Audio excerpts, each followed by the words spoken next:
জীবনে যত কাছের মানুষকে হারিয়েছি, প্রতিবার তাদের যাওয়ার বেলায় আমি চুপ ছিলাম। তারা যে কারণে আমাকে ছেড়ে যাওয়ার সিদ্ধান্ত নিয়েছে, সেই কারণটার বিপক্ষে গিয়ে আমি কখনোই কিচ্ছু বলিনি। প্রতিবার চুপ করে সেখান থেকে সরে এসেছি।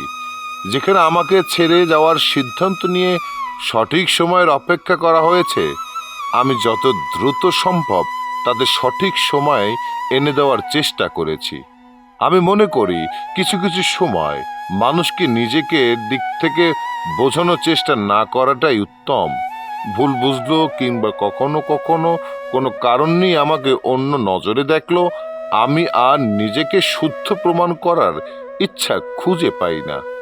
তাই সবসময় চুপচাপ থেকে মানুষের চলে যাওয়া দেখি, কিচ্ছু বলি না, বলার প্রয়োজন মনে করি না।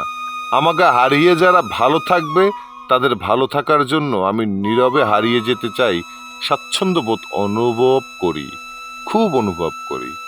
আসলে কি, মাথা নিচু করে যে সম্পর্কটাকে টিকিয়ে রেখেছো, অবহেলা পেতে পেতে যে মানুষটাকে মাথায় তুলে রেখেছো, না চাইতেই অনেকটা গুরুত্ব দিয়ে যার কাছ থেকে নিজেকে হেলায় ফেলায় পাত্র মনে করেছো, একা চেষ্টা করেও যে বন্ধুত্বের সম্পর্ক বাঁচিয়ে রেখেছো, একটু ভালো থাকার চেষ্টা চেয়ে যেখানে রোজ চোখের পানি ফেলেছো, যেখানে নিজের মূল্য হারিয়ে ফেলেছো, অনেকটা ভালোবাসা দিয়েও যেখান থেকে প্রতিবার খালি হাতে ফিরেছো, বিসর্জন দিতে শেখো এই সমস্ত সম্পর্ককে। হোক সেটা মানুষ, হোক সেটা যতই শৈশব বা বর্তমান ভবিষ্যতের জায়গাকে। আসুন মানুষকে মানুষ হিসেবে মূল্যায়ন করি, মানুষের মনের অনুভূতি এবং ব্যাকুলতাকে উপলব্ধি করি।